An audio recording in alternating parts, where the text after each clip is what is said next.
So it's my privilege today to get us started on what I hope will be an annual training specifically for our new or newer CAR directors, but certainly everybody is welcome to join and can probably learn a tip or two. And so thank you for being here today. My name is Lori Namazi, and I'm going to be conducting the training today. I would like to just introduce myself briefly. So I am the 2025 California Association of Realtors Regional Chair, and we'll talk about that role later in the presentation. And I was the 2021 President of Orange County Realtors. And so with that, our objectives today are to get some background about the California Association of Realtors and why we have directors. Next, to understand your role and responsibilities as a CAR director representing Orange County Realtors and Region 32. And then we'll talk about preparing for the business meetings, then navigating the business meetings, and expectations after returning from the business meetings, and then take a look at some of the resources. So I'm thrilled to see a number of familiar faces. So we have returning CAR directors who have joined us today. And I always think it's very important to acknowledge the people who continue to show up for the trainings because there's new things that can come up. And honestly, showing the support for the group and the organization is really very valuable. So thank you all who are returning CAR directors and kind of know the drill. Thank you for being here and welcome to our new directors.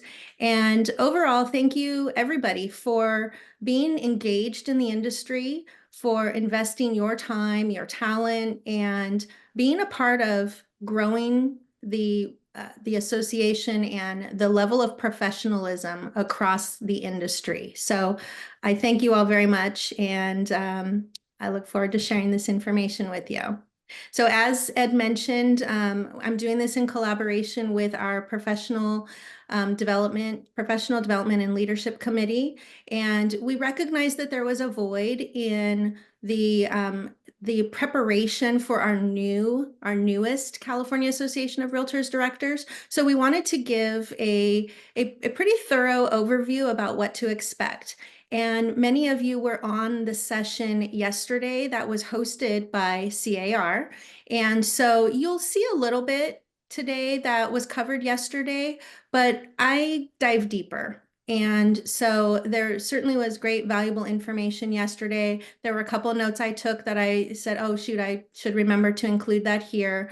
But some of this we'll be looking at specifically from our region perspective and how we facilitate things. So let's get started. So a little bit of background on CAR. So some association history. So it's a statewide trade association dedicated to the advancement of professionalism in real estate. And the association develops and promotes programs and services to enhance members' freedom and ability to conduct their individual businesses successfully with integrity, competency, and through collective action promotes the preservation of real property rights. And CAR is, of course, chartered under the National Association of Realtors. So we kind of look to NAR as the mothership, and that gives us industry guidance and valuable resources that apply across the nation. But when we look at our day-to-day business, we need to focus specifically on California-related topics and forms. And so CAR is one of the largest state associations in the country. And so we've got a lot of resources. We've got a lot of manpower and resources that provide valuable information to us.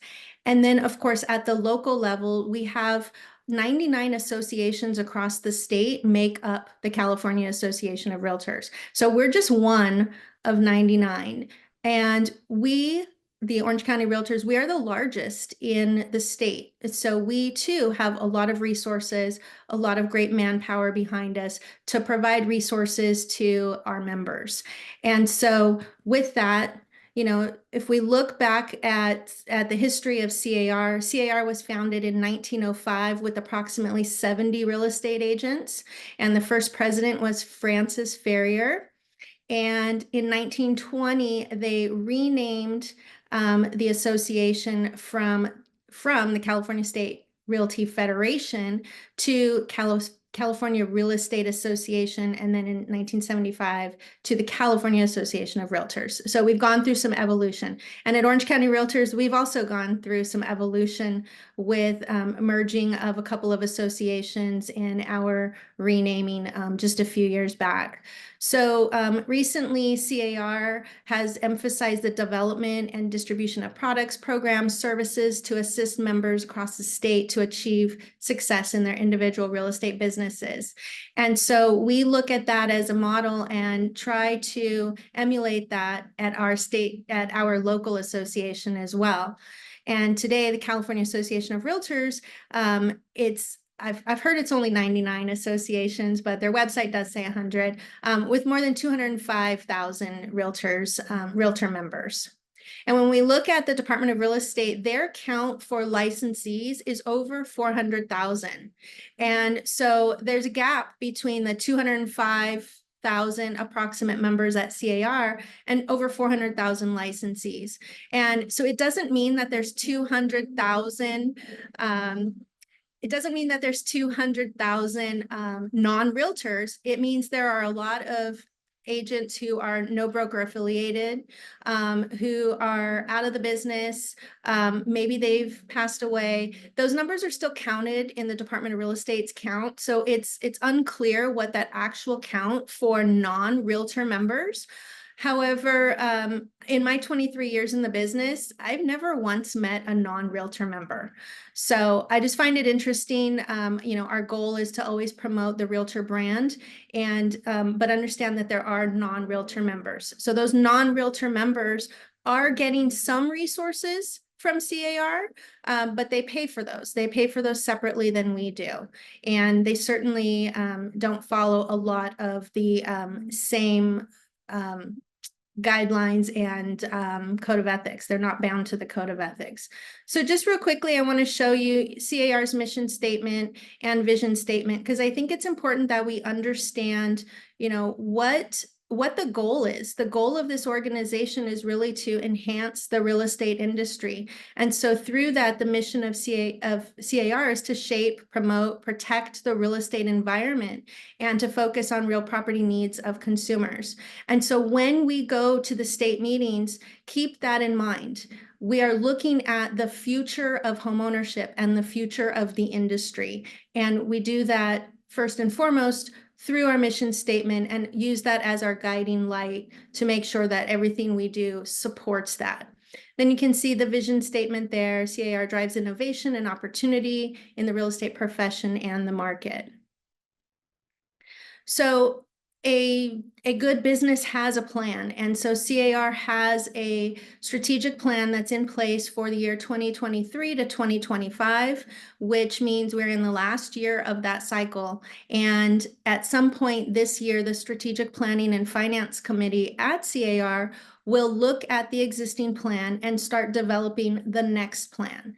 And so just like at the local association, we build our 3-year strategic plan as well. And that plan really helps us execute that mission statement. So under the CAR strategic plan, there are 4 pillars, and I've got 2 on the screen right now. The first is influence, and you can see the long-term goals under each of the pillars. The second pillar, member business values, and there's a goal there as well. The third pillar is realtor positioning, and the fourth pillar is organizational development. And so it's important to understand this because when we go up to the state meetings, decisions that we make, motions that we're voting on, we want to look to see, is that thing we're voting on, is that idea, is that issue, is that solution supporting these values? And when the committees are creating the motions to present to the board of directors, they should be keeping this in mind too. So just like at the local, when you're in your committee meetings and in your board of directors meetings, you should be looking at the local strategic plan to see how things are aligning. And then the same thing at the state level. So you will find that in the materials, and we'll talk about materials in a couple minutes here, but in the materials, you will always see CAR's strategic plan available to click through, download, and have it available. You'll also see it at the meetings. You'll see it on tables in different meetings. And so, if you are in person there and you see one, grab one. It's nice to have handy. You can certainly print it out, but there's two versions. There's a simple one sheet, and then there's a 4-page. And I encourage you to look for both, read through both, and have a better understanding of what our objectives are and how we're going to accomplish the mission. CAR's operating values are focusing on property ownership, property rights, inclusion, collaboration, and trust. And one thing I did not mention at the top of the session was we are recording this session, so you will be able to go back, take a look at the slides. I don't want to read all of this stuff for you or to you, but I do think it's important to have that background, and then you can make better decisions based on understanding what we're trying to accomplish. Also, on the CAR's website, you'll see them talk about the realtor difference. So they focus on professionalism, competence, trust, and community. And when we're in our committee meetings, you'll hear that a lot. You won't necessarily hear it labeled this way, the realtor difference, but you'll hear us talking about how do we increase professionalism and how do we increase the competency in the business and how do we build bigger communities, better communities. So you'll hear these words. I think it's important to understand that these words have meaning, and they should be something that you also look to make sure that what we're doing aligns. And so with that, probably a little more background than you wanted, but I think it's really important to understand because we serve at the local level and then suddenly one day we serve at the state level and we don't quite understand how it all connects. So hopefully I've painted a little bit better of a picture for you to see how things connect. Everything we do at the local level really supports our local real estate environment, our agents, our brokerages, our communities, but then we expand on that across the state.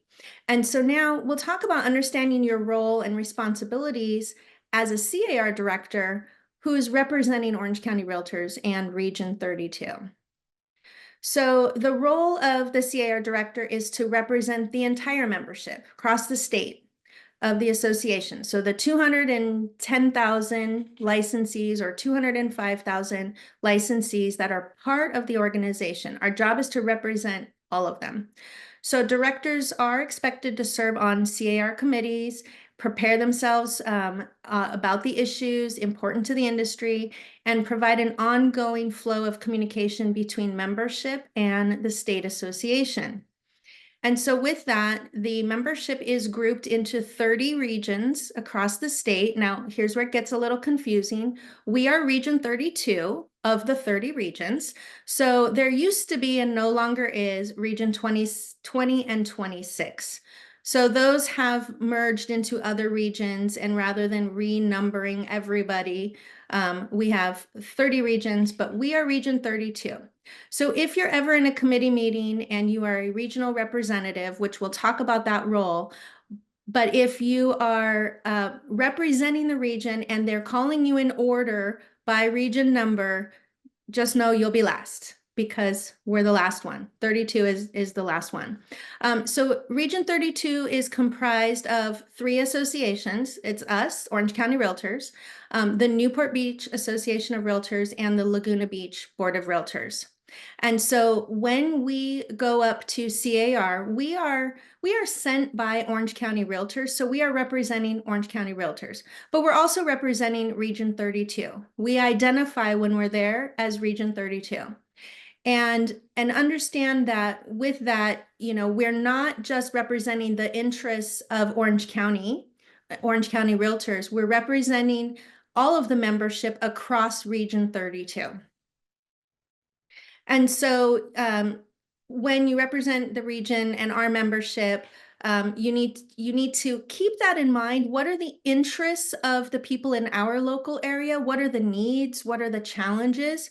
But then when we make decisions, when we place our votes, we're representing the entire membership. We're not just thinking about Region 32. So, you're wearing different hats and you constantly have to be juggling which hat am I wearing right now. But ultimately, at the end of the day, you are representing the entire membership. And so with that, you have a fiduciary duty to the CAR organization. So decisions must be made based on what's good for the future of the CAR organization and for the entire membership across the state.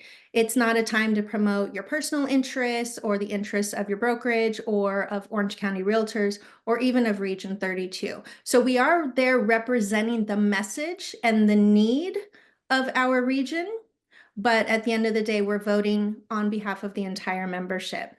So there's a little more information in your state director agreement that talks about your fiduciary duties. You'll get additional information. I don't want to repeat everything that's in there, but there may be some overlap. So just keep that in mind. Keep that handy. It's easy each year to just sign it, but take a look at it. Occasionally there are some changes, and honestly, it serves as a great reminder to just go back and see.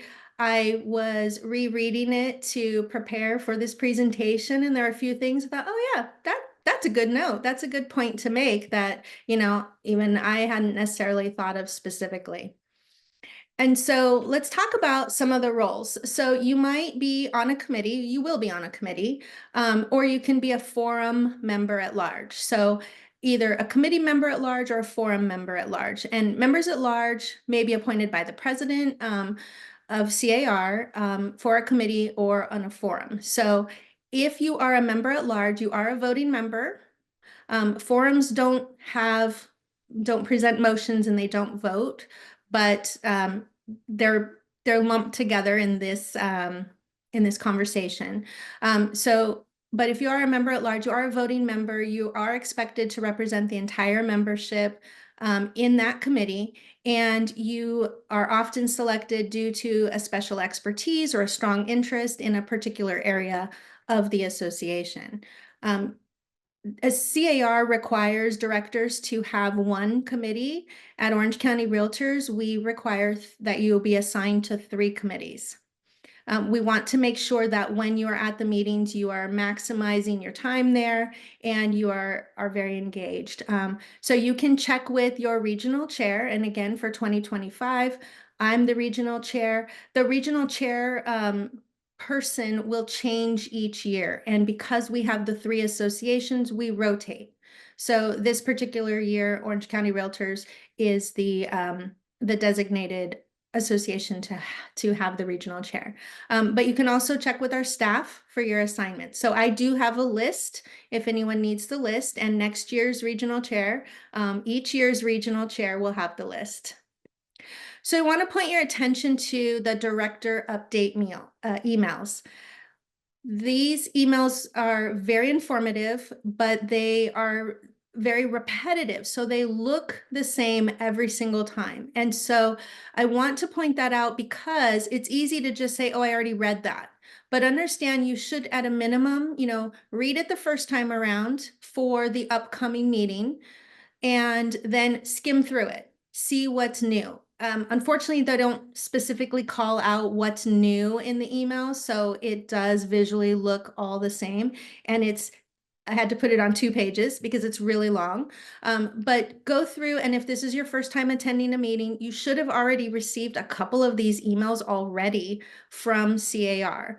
If you skipped them, please just read the next one. You'll get them every couple of days, and certainly as we get closer to any specific meeting, then they will increase in frequency. So I've put a couple of arrows on there to call to your attention a couple of things. You'll see on the left there that we have the dates for the next meeting, which happens to be in Indian Wells in February of 2025. The dates are February 4th through February 7th. And then there's a blue hyperlink, CAR Business Meeting Information page. And you want to click on that so that you can access the schedule. And I happen to have my schedule here, and we'll talk about the schedule a little bit more, but I tend to be a little old school and print it out and write on it. And I know others are like me, and others are okay with managing it through the app. So whatever works for you is fine. There's nobody telling you how you need to do it, but you definitely need to print it initially and then go back and look for any updates. And we'll talk about the schedule when we get to a couple other parts.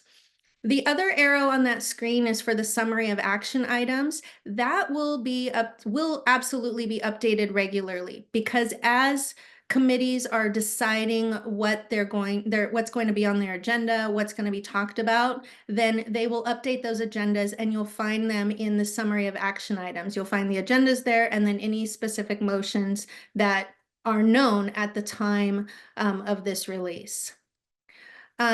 On the next screen, and again, this is one long email, you'll notice on the left the annual conflict of interest disclosure. And this is more than just the conflict of interest disclosure. It covers code of conduct, sexual harassment, social media policy. It's many things all in one. And every CAR director is required to complete this every year. And so if you've not done that yet, when you find that next director update email, specifically look for this. Click on the link. It's at the bottom of that paragraph, the blue hyperlink. Click on that, read through it, take the time, make sure you read everything and understand it. And then you do need to certify. And the certification is a couple of pages long because it's asking you very specific questions that you need to certify one way or the other. And so however the question is positioned, be sure to note that and then answer appropriately. We will get a list just before each meeting to identify who has not completed this, but we get it a day or two before the meeting. So I urge you, please just do it right away and then be done. I see Eileen Oldroyd has her hand up. Sure, we'll take questions. Thank you, Lori. You're welcome. Excellent presentation. I'm looking forward to the whole thing. I Yep. don't know if you know the answer to this, and it's okay if you don't. I just wanted to see if you knew it off the top of your head. I do not receive these emails for one reason or another. Okay. I think it has to do with something that I may have dropped out of years ago. Do you happen to know the email that I could contact to restart these emails? So yes, very important question. Thank you for asking. Because you've been a director for a long time, A and so long time. we there should be no reason you're not getting these emails. The answer to that is let your regional chair know. So you have. um, you can also email governance@car.org, but if you want to send an email, great. I will send an email over. And if anyone else is not receiving these emails, please let us know. You can either Yeah, reach out to me directly, or you can reach out to staff. You can reach out to Ed, whoever you know, reach out, and then that person can get it over to me and we'll get it handled. So, lovely. It looks like Danielle Corliss, our president-elect, also is not receiving these emails. okay. Thank you Thank for, you so much, I Lori. have the chat closed, so thank you. I'll look at it in a Thank bit, you. see if I missed anything else. Thank you. So yeah, so please be sure you let us know if you're not getting these emails. This is very important. We will do our best. We'll do more than our best. We will be sending out emails ahead of time, but much of it is going to be pulled from this particular email. Here's the link to the schedule. Here's the link to the conflict of interest policy. So it's easy if you just get it on your own and work your way through it. But certainly we want to make sure you have enough information before we go to the meetings. And so next, preparing for the business meetings. So I have a to-do list for you. First, locate and read the director update email. So now you all know what the email looks like, and we'll be on the lookout for that, and let us know if you don't receive it. And then next, complete the annual conflict of interest disclosure statement. We just talked about that. And then download the meeting schedule. So at a minimum, click into it and start looking at it, because you need to start planning your travel, and it starts with knowing when you need to arrive and when you need to leave. Next, you want to download the YAP app. So CAR has a specific URL. I don't think I included it. No, I didn't. We'll include it in a follow-up email. But you want to download the app, the YAP app, and that way you have access to the schedule, to the floor plans, so you can see where the meeting rooms are. You will have access to some, but not all of the meeting materials. So as much as they try to put everything, click through the app to access the meeting materials, I have found that not everything is there. So I like to plan ahead and make sure I have my own materials. I use that as a backup just in case, but I bring my own materials. That's different than the app that OCR will recommend that people download. So just understand that it's two separate apps. And then familiarize yourself with the CAR website. You want to be able to navigate through, figure out where do you find those business meeting materials. And the website is very clunky. It is going to be going through some changes, but if you start with the director email and click through the meeting materials, then you're in the right section of the website, and then you can navigate around from there. I like to go into the CAR website and just go to the search box, and I'll type in business meetings, and then it renders whatever it's going to render. And from there, I can navigate around. I wish I could tell you a better shortcut, but it just seems like there isn't one. So other than going to this specific URL that I forgot to put in here, that takes you to the meetings page. Familiarize yourself with the CAR leadership. So you want to be able to know who our president is, just like at our local, you should know who our president is, know the name, know the face. President-elect, our treasurer, our state CEO, the same as at our local. Know who they are because you want to be able to at some point introduce yourself, say hello, and thank them for all that they do as well. Be sure that you read your reading materials. So it's a lot. When we talk about the hierarchy of the meetings, the committees and the hierarchy there, you're going to see that there's a lot of materials that you're going to need and want to read, not just your committee materials. So when we talk about the meeting schedule, remember to review your assigned committees and mark those on your schedule. So again, if you don't know what committees you're assigned to, you can reach out to me, you can reach out to staff, you can locate that information through your email because it was emailed to everybody. If you get stuck, please ask. We want to make sure that you know what to do. And then mark anything else that you might be interested in attending. And I'm gonna attempt to show you my schedule very quickly. So this is the schedule. It's 11 pages long. It's a lot, and it's by date. And I go through and I put little marks. Well, that day I don't have anything. Sunday I don't have anything. I don't need to be there Sunday or Monday. But Tuesday I've got a couple things. So I've coded it. See if you can see. Anything with a double star, I have to go to. That's my assigned meeting. Anything with a single star is something I'd like to go to. And that way, if my schedule permits, then I know ahead of time what I'm planning on, where I'm planning on being. But it's critical that you do this before the meeting because when staff reaches out to you to ask you what night you are arriving, they need to know what day you really need to be there because they're booking your hotel. And so they'll reach out to you to inquire about your arrival date and your departure date. And the departure date is going to be the date of the board of directors meeting generally. You leave after the board meeting. Depending on the schedules, that could change. Whether the meeting goes long, late at night, it depends. But generally meetings before noon, then you would arrive the night before. If you have a meeting afternoon, then you would arrive the day of. And so for me, in the upcoming meeting, I have a 10 a.m. meeting on Tuesday. It's at least a 2-hour drive. So I'm coming in the night before. So when staff reaches out to me to say, when are you arriving? I can let them know I need a hotel for Monday, February 3rd, and they'll be sure that that's part of my reservation.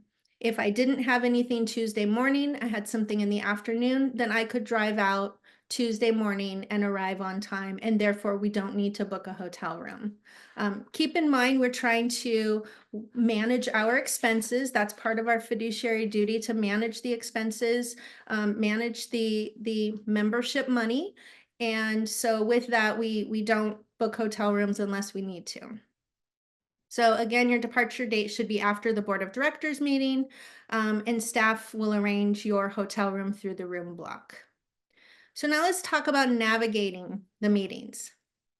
So we're going to start with something a lot of people may not have thought of, but the professional development group did.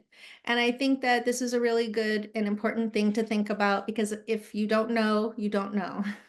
So what should you pack? So you need to pack your attire for the meetings, for any events, any free time. This is a professional business meeting, and so think of it like that. We will see a spectrum of attire. We will see very sharp three-piece suits and shine shoes, and we will see less than that. We will see some very casual, and it depends the time of year, depends the location. Just understand you are representing yourself, your image matters, and you're representing the association and the region. So we should all be dressing professional. And we all have a slightly different definition of that, but just understand, business casual really is an understatement. I would not go business casual. I would go business for the majority of the days there. The board of directors meetings, we tend to see a little bit more casual because people are traveling. But again, what is the image you want to present? And so, I have a specific standard that I'll dress even for that day.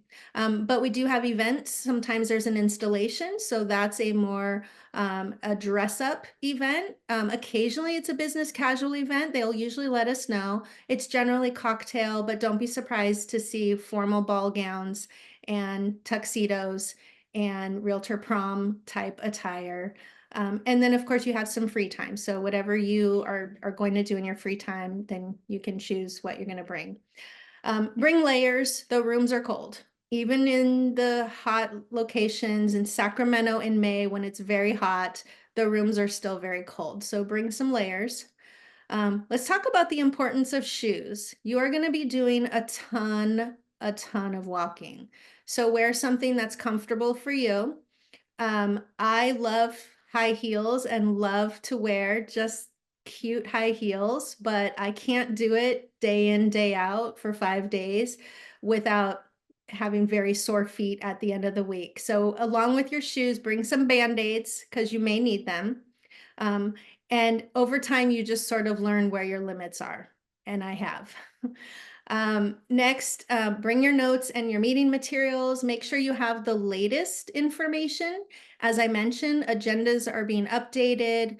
Any supplemental materials that are available will be provided within the link. So even if you're very proactive and you prepare your materials weeks in advance, be sure to go back and double check a day or so before the meeting so that you have the latest, most up-to-date information.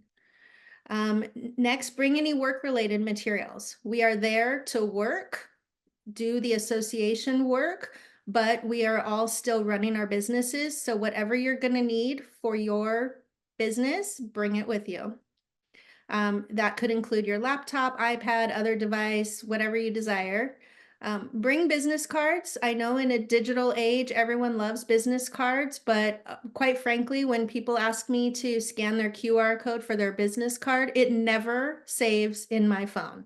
I don't know why, but I'm not going to rely on that. So I always bring business cards. I encourage you to. Sometimes it's just faster, but whatever your preference is fine, but I would encourage that.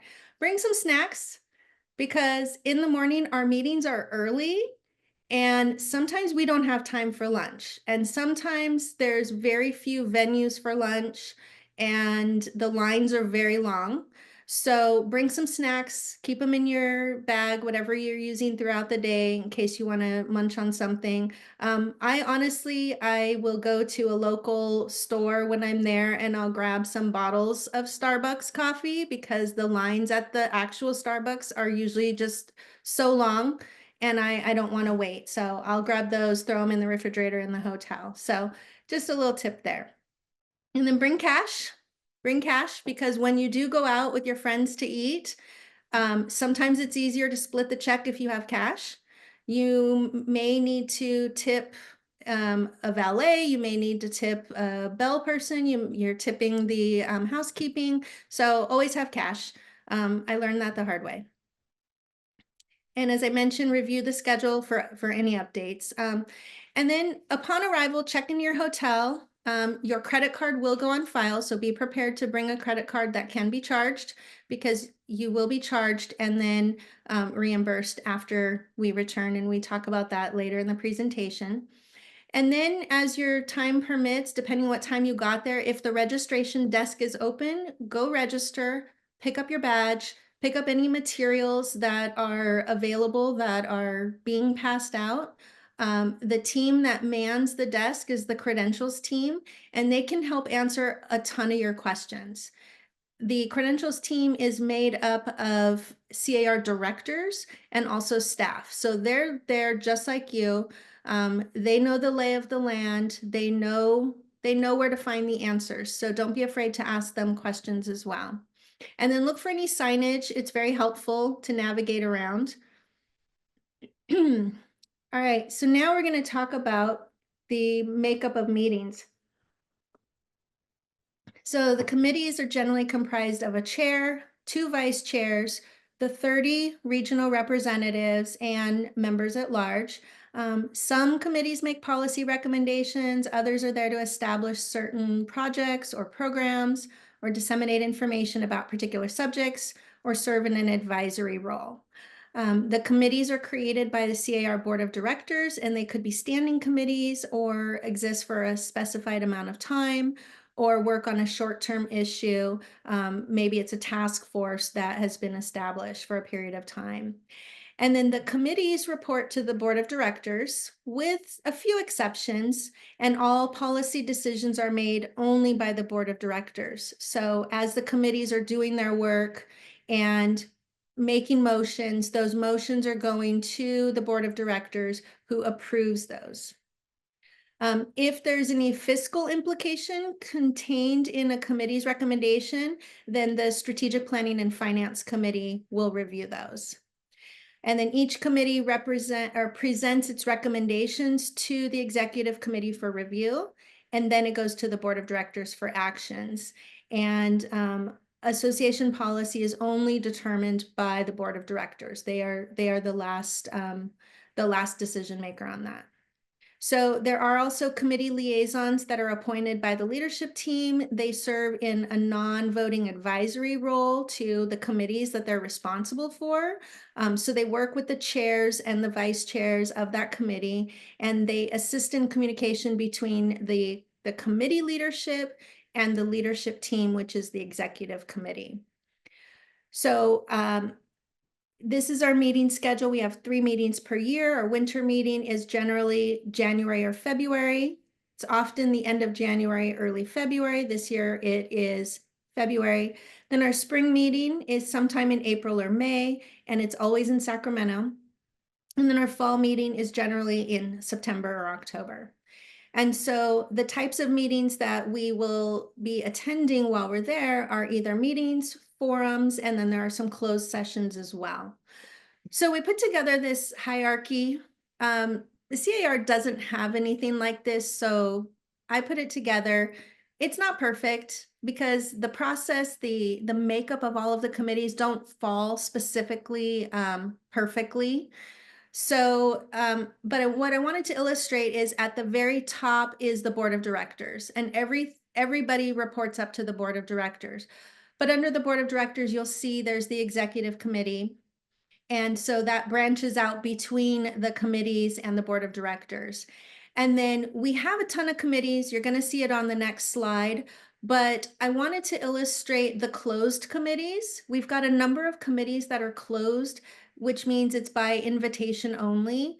And so those types of committees are either leadership type of committees, legal committees, political active action committees, the PACs, or their fundraising committees. So I've labeled those A, B, C, and D. You'll see them on the next screen. And then we have forums. And so there's a bunch of forums. And again, the forums don't make policy, they're more informational. And then we've got two main committees, which is the Legislative Committee and the Federal Committee. And so I want to show you on this screen, you'll see on the left, the Legislative Committee, there's a bunch of committees listed under there. And when you look at the Federal Committee, you see that there's some overlap. And so the committees that are listed in both lists, the reason they're in both is because depending on what the topic is, they then report up to the next level of committee. And so the Environmental Sustainability Committee might have a motion that is related to more to California legislative policy. And if that motion is, it falls into that category, they report up to that committee, the legislative committee. But if it's more of a federal policy, they will report to the federal committee. And so they can report to both, but they might report to one or the other. And then we've got a couple other that don't really report up to federal. They more than likely fall under legislative, and that's our Transaction and Regulatory Committee, our professional standards, and our MLS policy, because the topics that are generally discussed there usually are more California specific. But again, it's not perfect. There could be anomalies where they're reporting to the other side. And then you'll see the list. There's two columns for the forums. There's a bunch of different forums available, and they are amazing informational sessions. You'll see there's a lot. And you'll notice on some of those in the forums, there's some stars. There's 2 stars, 2 asterisks. Those are ones that I would recommend if you're newer to CAR. These are ones you want to go to. Or if you're not newer and you're really involved, these are ones you want to go to, because this is where you're going to get a lot of the information. And so when we send out the follow-up email, I'll break that down a little clearer for you guys, so you can see, especially if you're newer and you're like, I don't know what to pick. I have my 3 committees and I don't know where else to go. So I'll give you some recommendations. But ideally, like I do on my schedule, I mark the things I'm interested in. So as my schedule permits, I will go to a session.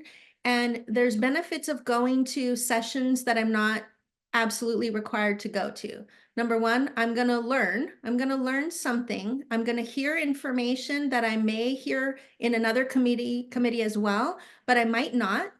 Or it may be something I'm trying to see if I'm interested in that committee. And so I want to pop in and listen and see what I like to participate in that.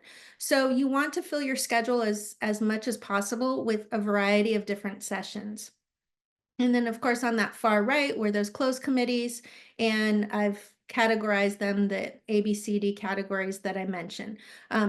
If you are interested in any of those committees, just understand you can't walk in. You can put in a request to see if they will allow guests, but generally, there's a reason that they are not open.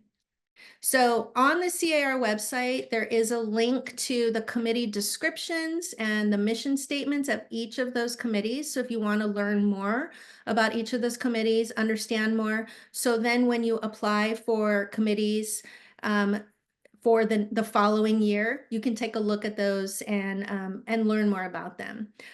So pro tip, as I mentioned, plan on attending as many meetings as possible. The more you know about issues, the better prepared you are to vote.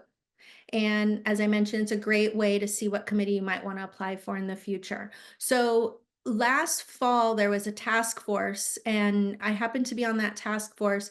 We presented at basically every single meeting and every single caucus, that by the time we got to the board meeting, everyone had heard the report multiple times, to the point no one wanted to hear the actual report at the board meeting, which was great, because that meant we were reaching everybody. We were able to convey the message.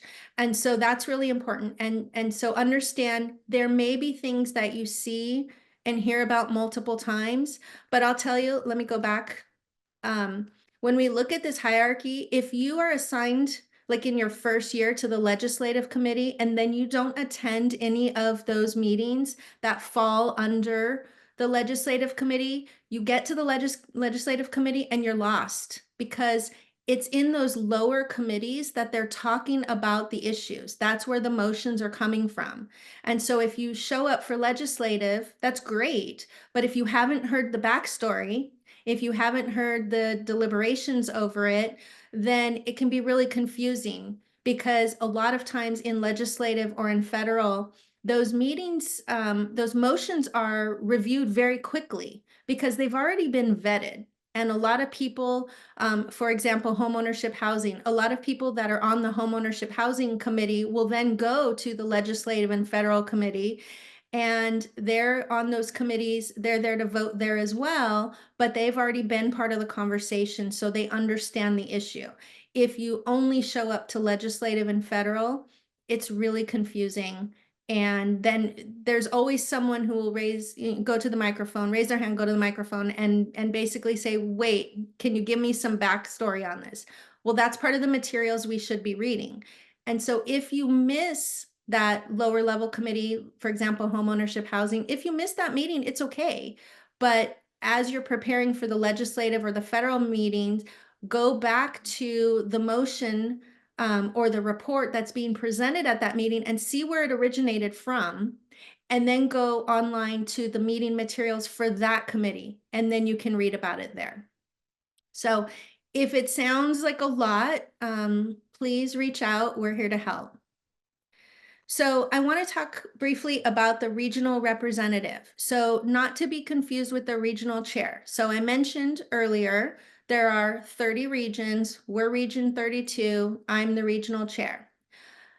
That's regional chair. Then we have regional representatives. And so there are almost every committee and every forum has somebody from each of those 30 regions designated as the regional representative. So the three associations that make up Region 32 get together, the presidents get together along with the regional chair, and we identify people to fill those positions. So based on what you have applied for, which committees you have applied for, we are then aware of your interest. And so we might say, hey, Kevin, we know you are on the Professional Standards Committee. We would like you to be the regional representative for Region 32 at the Pro Standards Committee. And I think Kevin actually is the Pro Standards Regional Representative for 2025. I think so. And so his responsibility then is to bring information from the region to CAR, to the meeting, and then bring it back. And so that regional representative's responsibility is to represent the viewpoint of the members and directors from our region to the assigned committee. And then, as I mentioned, bring the information to CAR and then bring it back. And regional representatives are voting members of the assigned committee. And that's a question we get a lot. Some people say, well, I think I'm on the committee. I'm the regional rep.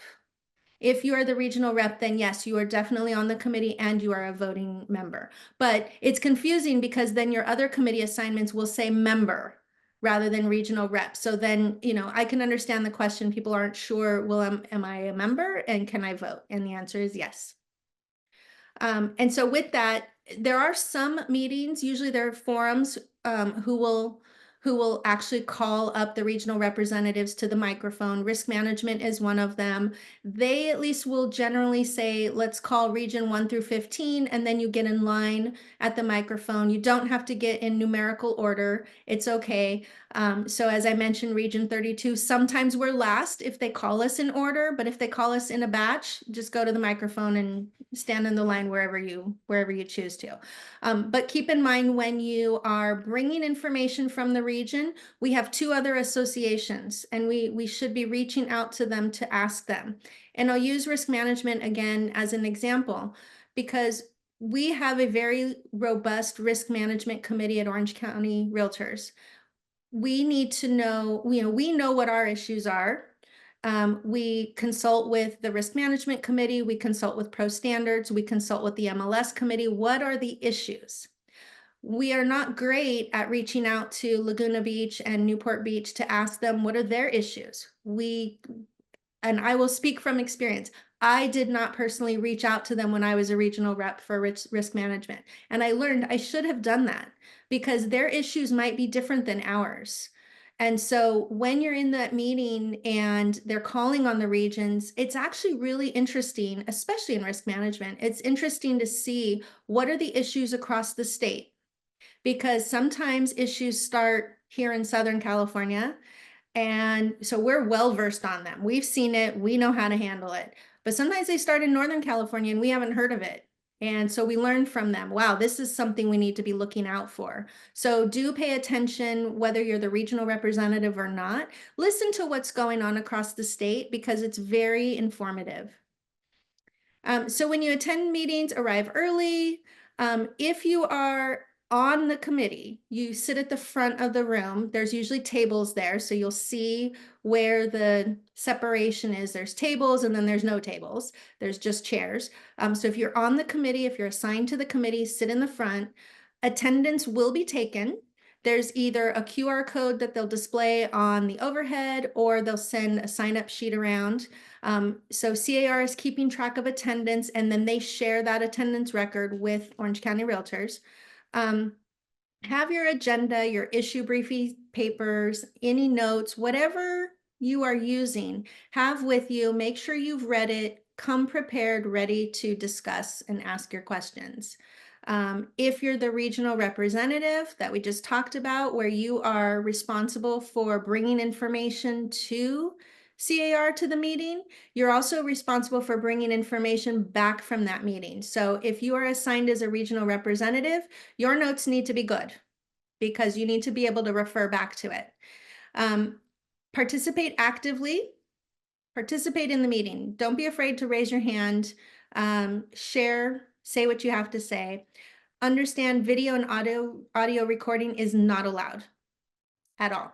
You can take pictures. You can show, hey, I'm at this meeting and look, board of directors meeting, there's 800 people in this room. Look at the work we are doing for our industry, but no video or audio recording. And then in the committee meetings, guests can attend if it's not a closed meeting, but you need to sit at the back of the room where just the chairs are. Going back to the comment about shoes, some meetings are very popular and are standing room only if you don't get there early enough. So that's another reason shoes are something to consider. I have walked out of a meeting where there was standing room only and I just said, I cannot, not today in these shoes. Another tip is not all meetings have Wi-Fi, okay? The venues have free Wi-Fi. You take your own risk about being on the public Wi-Fi. It's, the convention center Wi-Fi, but it's a public Wi-Fi. Not all meeting rooms have access. Sometimes it's a couple days before you even figure out what the password is. So just understand that it's not secure, and you may or may not have connectivity. So potentially another reason to have either printed out your materials or save it in a PDF version on your device where you can at least open it without having to connect to the internet. If you just save it, you can access it. All right, so going to the microphone. So when I say actively participate, bring your questions. If you feel compelled, go to the microphone. Participating in the debate is really something that's important. We're there to deliberate. We're there to have robust conversation about the topics. Some topics are very controversial or deeply important that we need a lot of experience and perspective. So be ready to participate, especially if you can add value to the conversation. So don't be afraid. You will need to identify yourself when you go to the microphone. So you're going to say your name, Region 32. You're going to tell them you either are or are not a member of the committee. And if you're not a member, you basically ask, may I have permission to speak? It's the prerogative of the chair of the committee to say whether you can speak or not. And if there's a long line of people behind you who are committee members, then they might decline because they want to hear from committee members first. But often the chair will allow guests to speak. So just keep that in mind. Um, as you start, once you've identified yourself, state whether you are for or against a motion, or if you have a comment or a question. Sometimes people will go to the microphone and with love, they will ramble. And at the end, you're not sure if they're for or against the motion. So it's easiest when you can state that up front, then everyone's clear.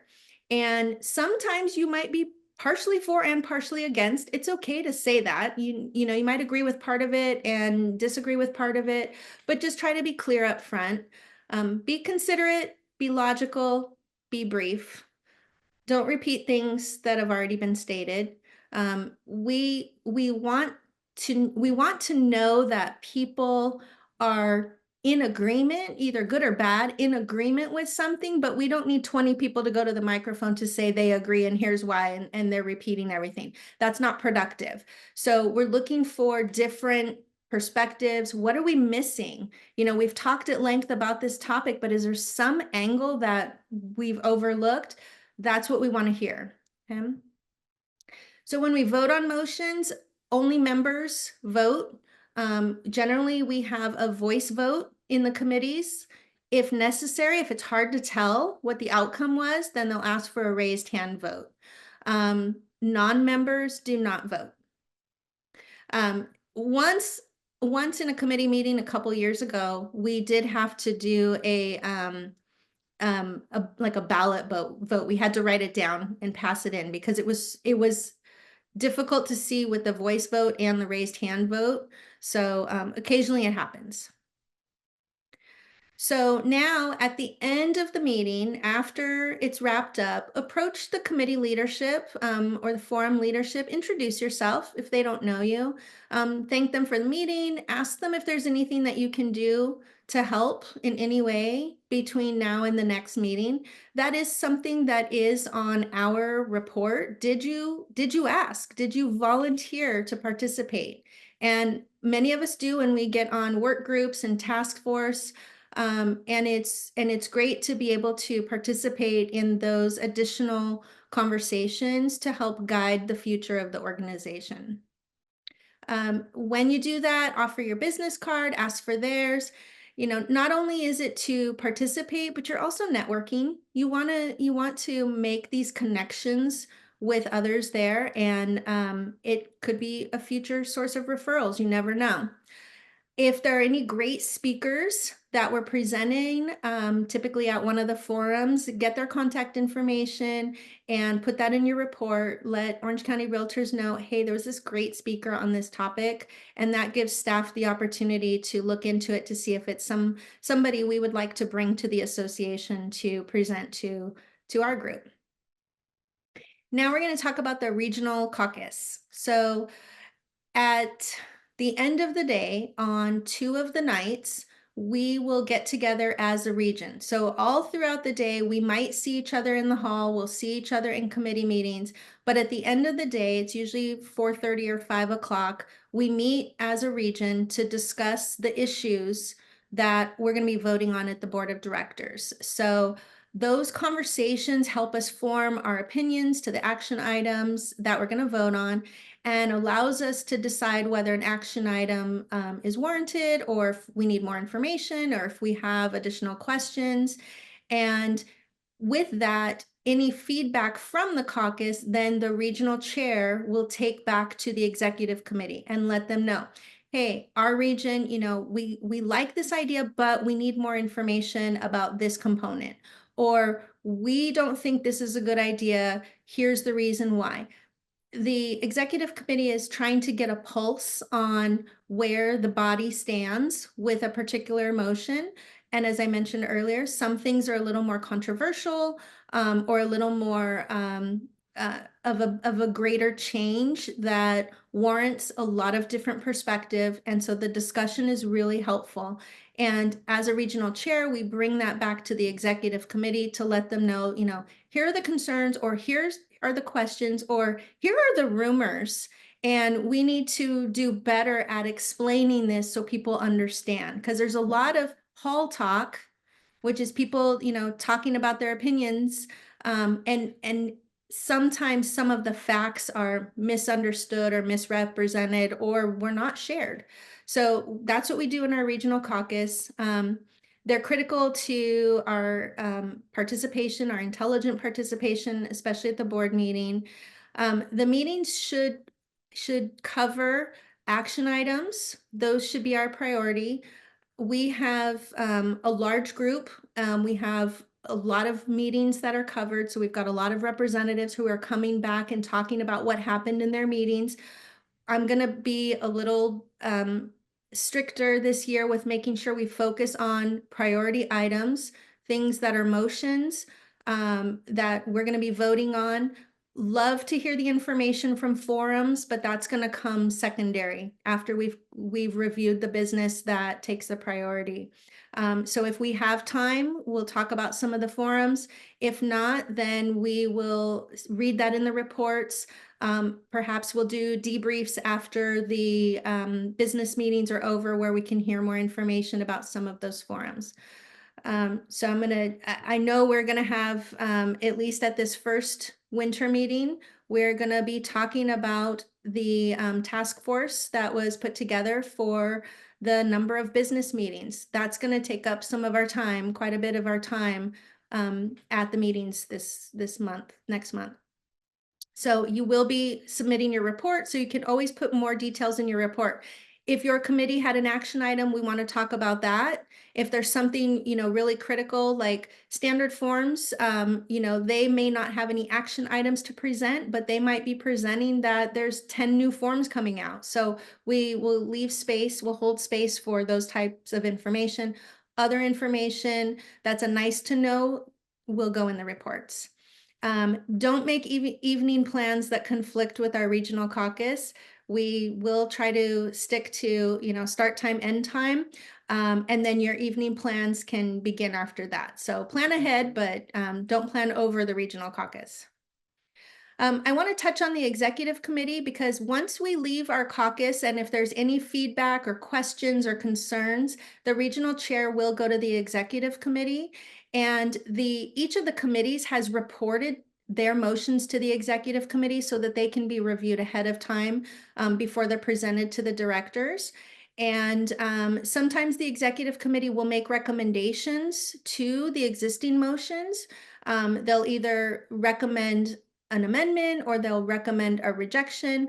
It doesn't happen very often, and when they do, they give an explanation. So, don't worry that they're going to completely change it from committee. That does not happen. If they do have any recommendations, it comes forward to the board as an amendment. You still see that original motion. And then at the board of directors meeting. So we are, as I mentioned, the largest association in the state. So we're also the largest caucus, the largest region. And so we have several tables. So look for the signs. It'll say 32. It's just a nice big square placard, it sits about 2 feet tall above the table, 32. Look for your people. You'll recognize them. That's where we sit. We don't have assigned seats at those tables, just find a seat. You can bring refreshments into that room. Be sure to read all your materials ahead of time. So understand that you've read materials before the meetings, and as motions are being voted on during the meetings, sometimes new motions are made during the meetings. So you, again, need to go back and look through the materials. So when we get to the board of directors, we know what we're voting on. The information will always be on the screen, but you should know ahead of time, look at it and, formulate any questions. At the board meeting, you do have opportunity to go to the microphone as well. Meeting materials are generally not printed anymore, so be sure you have your own, either printed copies or on your electronic device. The motions will be on the screen. Attendance is also taken there. The regional chair is responsible to take attendance, so we are keeping a record of that. What time will the meeting end? Okay, so Our region, along with many other regions, will do a pool. You'll see a folder passed around with times, projected end times for the end of the meeting. Here's where your cash comes in handy again, because it's $1 a line and you can participate or you don't have to. But some people have walked away with a nice little chunk of change. I don't know, $80 or so. That's nice. And once again, no audio or video recording or live streaming of the meetings. And again, photos are okay. I think it's really great when we do take photos to show the collective industry coming together to make decisions that impact home ownership and impact our industry. And we need people to see that. We need them to understand what we do. Be really mindful if you are out at a dinner and it's, a bunch of alcohol and every photo that you've taken and posted is just looks like we're having a big party. That doesn't send the right message. We are there to work. Our members, we're really being sent there by our members, and through their dues, we're being sent there. So we need to make sure that everyone's clear. We're there to work. So just keep that in mind. It's okay to show, hey, you are hanging out with your friends. I'm not saying don't post anything that looks like fun. By all means, post things that look fun. Just have that balance of business and some fun. Then we will do electronic voting. So the day before the board of directors meeting, you'll be instructed to pick up your voting card at the table, the whatever specific table. Follow the instructions during the meeting by the president when voting is open and closed. So they'll have the motion on the board. She'll call for the vote. She has to instruct the technical team to open up the vote and then to close the vote. So if you immediately start pressing buttons and nothing happens, they might not have opened the vote yet. So just hang tight. If you have any problems with your device, you need to raise your hand, let people know. They'll come over and help you. But no one can vote for you if you step out of the room. So if you need to go get a coffee or use the restroom, your vote will be missed if we're conducting a vote during that time. Because we're using electronic devices, voting is confidential. So remember, vote for the good of the organization and all of the members. Not that long ago, we were doing just audible votes. And, sometimes I think there was a feeling of some pressure. You might want to vote a certain way, but those around you are voting a different way. So now we don't have that concern. So now let's talk about finding balance. So again, attend all your scheduled sessions and more. Fill in your schedule. We recognize you have work to do, but try to schedule your work maybe in the morning, maybe in the afternoon, maybe in the middle of the day, whenever you don't have meetings. Be sure that you take some time to network and make new friends. I was listening to something yesterday and they said, what a great place to meet someone is like, well, they were saying it was more of a party event, but you walk up and what's the first thing you do? Oh, you go get your cocktail. Well, great. Start talking to the person in line next to you. It's easy for us to hang out with the people we know.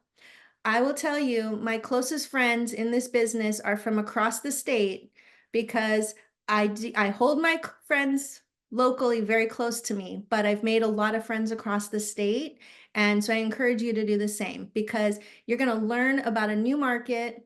You may have a source of referrals, someone you can give a referral to, but you're going to make some new friends. So make sure you make some time for that. Take it seriously, but also have some fun. So I want to talk for a couple minutes about a couple other things you'll see when we're there. There will be fundraising going on while we're there. So there is the Realtor Action Fund, RAF. There is an expectation that all directors contribute. Our minimum is the true cost of doing business. And so there's different levels. So when you did your dues renewal, you will have seen that there was an amount for RAF on your dues. That particular amount is really a minimum that the state is looking for from every member, but that's not the true cost of doing business amount. So when you get to CAR, there is a booth, talk to them about what the true cost is. I don't remember the dollar amount anymore because it changed a couple years ago, and off the top of my head, I don't remember. And I don't think it changed this year. But you want to make sure that you are fulfilling your commitment to donate at the true cost of doing business. The Realtor Action Fund are dollars that are donated by members to support issues and candidates that understand the real estate transaction and housing issues in general. So to give you an example, for us to be deemed essential during the pandemic had a lot to do with our Realtor Action Fund. And so those funds are utilized to help advocate for things that are relevant to our industry, whether it's to us as real estate professionals and how we conduct our business and our ability to do business, but also legislation. And so this is really very, very important. And every association has a percentage goal that they're required to meet. And we do a good job at meeting that. We could do better. But don't be surprised when you see, a push for the fund, to be sure to donate. I have started keeping track because I can never remember if I've donated, how much I've donated. So now I just keep track. So when I do go to a meeting, I know the winter meeting, I always pay all my amounts that I'm planning for the year. And then if I choose to donate more in the other two meetings, then I do. The next one is the Housing Affordability Fund. And this one is a California specific fund. And basically the mission is to address ongoing housing affordability challenges. They raise and distribute funds in partnership with local associations and other groups to promote housing and home ownership.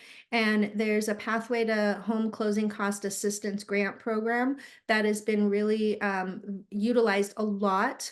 And it's open to consumers, and so it offers a $10,000 closing cost assistance. So you will see raffle tickets being sold for this. You'll see different events. You'll see they even do online events like cooking events, and with the hope of raising additional funds to be able to support people, home buyers who are looking for ways to help make the purchase more affordable. So look for that.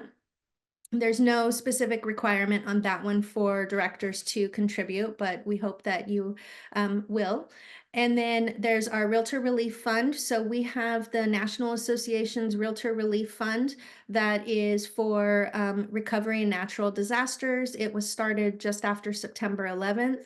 And as we know with the wildfires here, we have been seeing requests to donate there so that the Realtor Relief Fund can help support associations, and the funds are granted to the associations, and then the associations are able to disperse it among their community. There's also the California Disaster Relief Fund, which is specifically CAR's fundraising effort to support not specifically through associations, but anyone can apply. So these are some different fundraising activities you'll see going on. You'll see QR codes up on the screen. You'll see the booths. There's a lot. Get familiar with each one and then make the decision that's best for you. So now we're going to talk about expectations after returning from the meetings. So reporting, I've mentioned reporting a couple times. I want to dive a little bit deeper. So use your notes when you complete your report. You'll see that there's a link that's sent to you so you can fill out the online form and complete your report. It's going to ask you which committees you are assigned to. Did you attend all of those committees? And remember, attendance was taken, so that will match that up. But then it'll also ask you, what were the action items that were taken? What's anything else that's relevant that, you want to share with us? Were there any great speakers you want to share? So use your notes. You don't need to write a novel, but honestly, it's great to see a lot of detail. And these notes are shared with the board of directors, our local board of directors, so everyone can see each other's reports. So look for that link. The report needs to be completed no later than 14 days after returning. try to do it right away. It's easy. We usually get back on a Friday, sometimes Saturday, depending where we're traveling from. It's easy to just jump back into real life and catch up on some sleep. But I have found that if I don't do it right away, I'm just going to forget. I'm going to forget to do it. I'm going to forget what my notes said because I can't hardly read my writing. So try to do it, try to prioritize it, do it right away. I mentioned the attendance record. So internally, we do keep a report. And that report is, did you attend all of your assigned meetings? Did you turn in your report? Did we have any issues that came up that we need to make a note of and keep in your file? So things like that, because we take that into consideration for future appointments. And if you're not showing up, if you're not turning in your report, then, maybe you're not the right choice for a future appointment. So we want to make sure everyone's doing what they're supposed to be doing. You also need the report for reimbursement. So save your receipts, including your flight and your hotel. Alcohol shouldn't be on your receipts. It's not generally a reimbursable expense. You will not get your reimbursement until your report has been submitted. So if you think 3-4 weeks down the road, I don't think I ever got my check, it's probably because you didn't turn in your report. You will be issued a 1099 non-employee compensation 1099. So keep that in mind. With that, understand that when we go to Sacramento, then OCAR is actually covering the hotel, but they will get the receipt and they may have to reimburse you. Sometimes it's on the credit card. It's a little confusing. There's very specific ways that accounting handles it, but just be prepared to pay for everything and get reimbursed after. So keep all your receipts, plus you want them for your tax records. And so next, bringing back the information, we want you to share your experience with your brokerage and with your network. It's great for us to go up there and be involved and know it. And then if we don't share that information, what was the point? You gained it for your own personal information and you gave to the industry, but absolutely you want to be sharing it. Educate others, talk about why it's important to be involved. And this increases the level of professionalism for everybody around us. So now we're going to talk about some resources. So we've covered a lot. If you still have questions, either now, before we go, when we're there, when we're back, you have a number of people to reach out to. You have our president-elect, your regional chair, other directors, the CAR credentials committee, you have CAR staff, you have OCR staff. The list goes on and on. So Eileen, you have your hand up. I do have a question, Okay. Madam Chair. Yes, Once ma'am. again, this presentation is off the chain good. Thank you. If I am not feeling well and can't make it to a meeting or a caucus, etc., who do I talk to? If you are not feeling well and we're at the meeting, sorry, I was looking at the chat, then you would let the regional chair know. Okay. And Awesome. so we'll be sure that everybody has the regional chair's phone number. And of course, for 2025, I'm the regional chair, so you'll all have my phone number. Just send me a text. If for whatever reason you can't track me down and you tell a reliable fellow colleague to track me down, that is acceptable. Okay. Awesome. Real world that has happened to us. It is a real world. Yeah. And The last thing we want is to be wondering where the heck is somebody. And if you're in your hotel room and you're not feeling well, we do want to know, because then we can check on you too. Make sure you're okay. thank you for letting me borrow your thermometer. I appreciate that. True life, true story. I do now bring a thermometer with me just in case. Okay, so I just want to take a quick look in the chat. Okay. People requesting committees and regional chairs, got it. That'll be in a follow-up email, okay. It's not easy to know what you're not getting. That is a very true statement, Diane. It's one of those things you don't know if you're getting all of the information until someone points something out and then you realize I didn't get that. So don't ever be afraid to just say, wait a minute, that does not sound familiar. Just ask somebody, because it is very possible you are not on a distribution list, or you're not getting, you know, as we've heard, a couple of people are not getting those director updates. So if you feel like you're in the dark on anything, just ask and we'll figure out what the problem is. Okay, I'm trying to read Kevin's comment. That's like, get off the train one stop before I do. Okay, I'm not sure what he means, but That was like Diane's comment, is the same kind of thing. It's like, when to get off the train, we'll get off one stop before I do. And how are you going to know what that's going to be, not knowing it? okay, Anyway, gotcha. Okay. The Yap app is updated already for Indian Wells. Thank you, Andrew. And committee hierarchy pages. Thank you. Glad they're helpful. I realized there was a couple little things I needed to include on that, so I'll fix it before we send it out. So that looks like all of the comments in the chat. We have completed, well, almost, hold on. I have in the PowerPoint, you'll see a number of links to a couple of things we mentioned, the committee descriptions and mission statements. There is a CAR director resource guide. I have gone through it and extracted and included, but you know, some people like to read things for themselves. Volunteer job description, if you want a little more detail on what a director does, what each of the, you know, regional chairs or chairs do, you can find that at the job description page. And then volunteer organizational structure. I forget what that one was. It's not like the hierarchy chart. And so now we'll open it up for any other questions.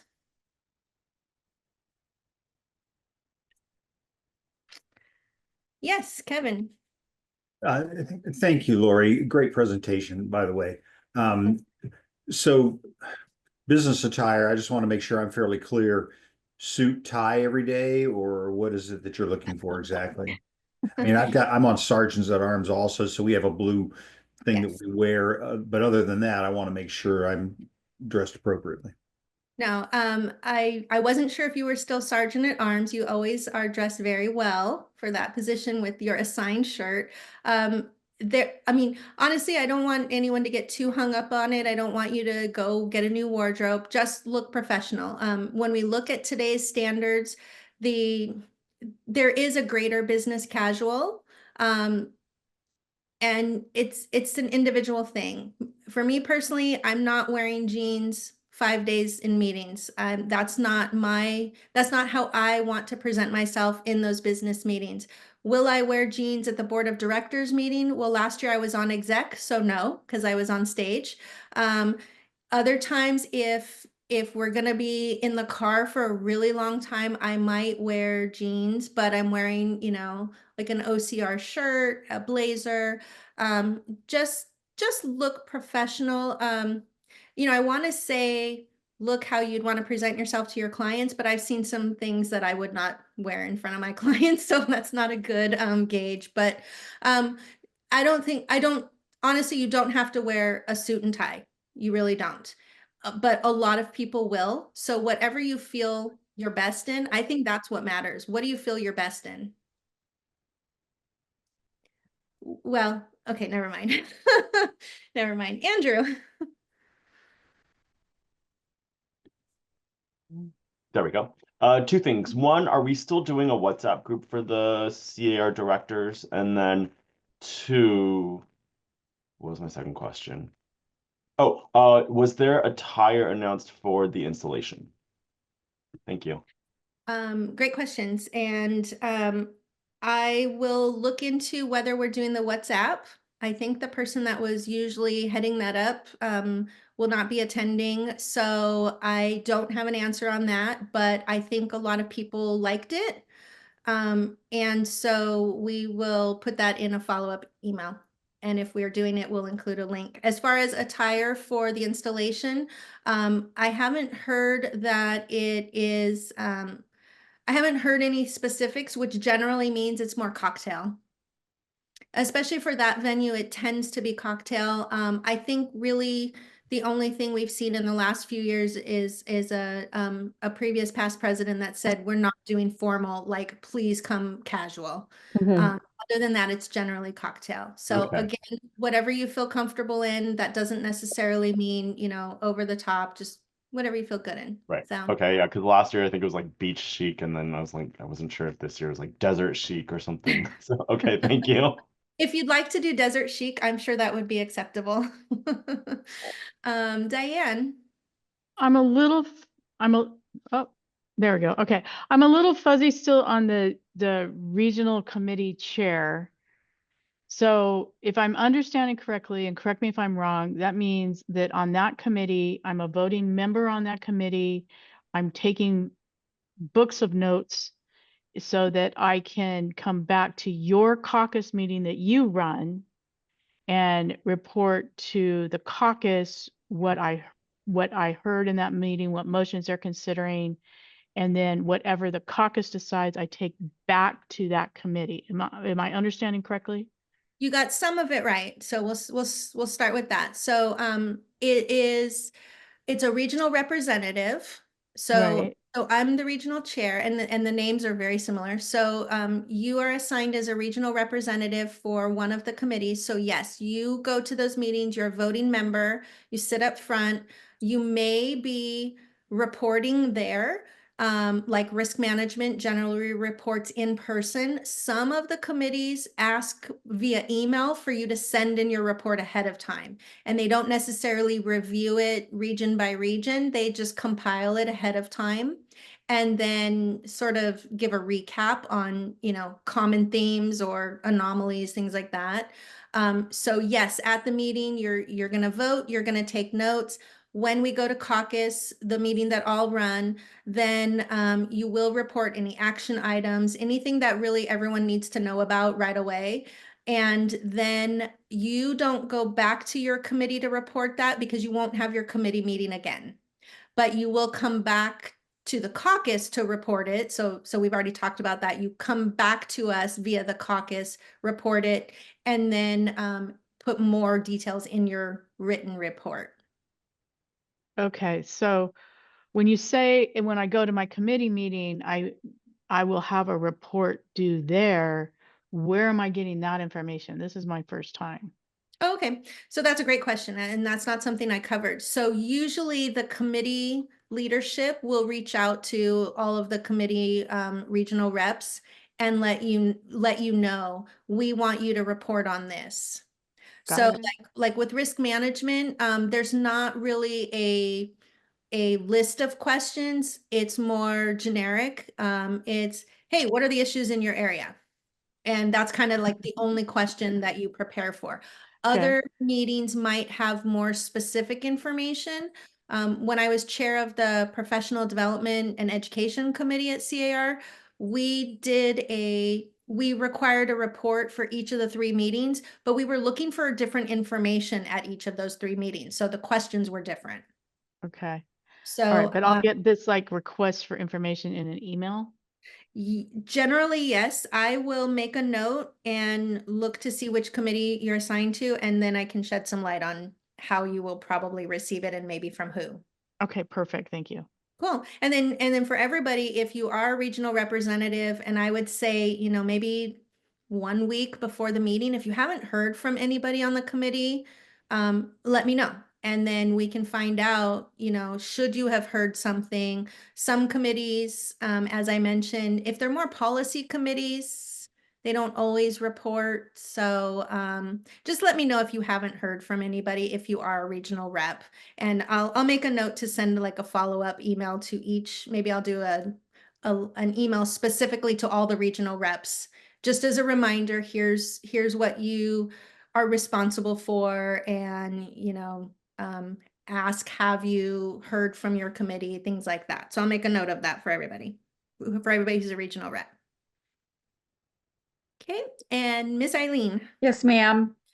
I heard that from a reputable source that the dress for the installation is actually black tie optional. Okay, then. Yeah. So I'm like, okay, let me bust out a long dress. Great. Yeah, I have not seen any of that. Even as a regional chair, I don't believe I've seen that. But thank goodness I am bringing a long black dress. So There we go. Okay. So black tie optional, which really, like, if you're not going to do black tie, then what do? You're going to probably do cocktail. Exactly. Yeah. So there we go. It's optional. And then I also want to say, just a comment, as we're navigating through these meetings, if you find yourself enjoying the leadership journey and you want to continue with other positions, it's always great to reach out to Lori and say, hey, when I was in transaction and regulatory, I noticed that there were different issues chairs there, and that's something that I'd be interested in pursuing, because Lori is always on the lookout for great leaders, and we would love to promote those people within Region 32 to take those positions, because it's a nice little feather in our cap. So that's just my comment, because we are trying to replace ourselves, and all the time. I think that was a YPN phrase, replace yourself. Yeah, So exactly. just a little word of advice. No, that's great to add, because we didn't really touch on that. And, it seems like the minute we're back from the winter meeting, we all start talking about applying for committees and applying for leadership roles. And certain leadership roles you can apply for through CAR, and others you're appointed. And so absolutely, if you have that desire, when it's time to apply for committees, you'll go online, you'll select your committees, and when you feel ready to apply for a vice chair position and later a chair position, or maybe chair right away, whatever, when you want to apply for that, then you'll be looking for recommendations. You'll be looking to have people recommend you. And so regional chair is a good person to turn to, other leaders in the association that it doesn't even have to be from our association. It could be the people you've met along the way in other associations across the state who could recommend you. But in order to get those positions, you need to, first of all, people need to know you're interested. You need to be visible. People that go to the microphone are visible. So if you're sitting in the back of the room, the back of the row of tables, and never raise your hand, never go to the microphone, people don't know what your opinion is. They don't know what your experience is. So people that go to the microphone, you'll start to see as you go meeting after meeting. Sometimes it'll feel like the same people go to the microphone. That's okay. We need more people to go to the microphone, different people to go to the microphone, but that's how you're visible. And that's how then leadership says, you know what? Gosh, Eileen and I were both on exec committee last year. That's not something you apply for. That's something they appoint. And which means, I got a phone call, she got a phone call. We want you to be in this role. And so they don't know you unless you speak up. So I wouldn't necessarily suggest people start doing that right away, start applying for vice chair positions right away. You got to kind of understand the lay of the land, but everyone's time frame is different. So thank you, Eileen, for adding that.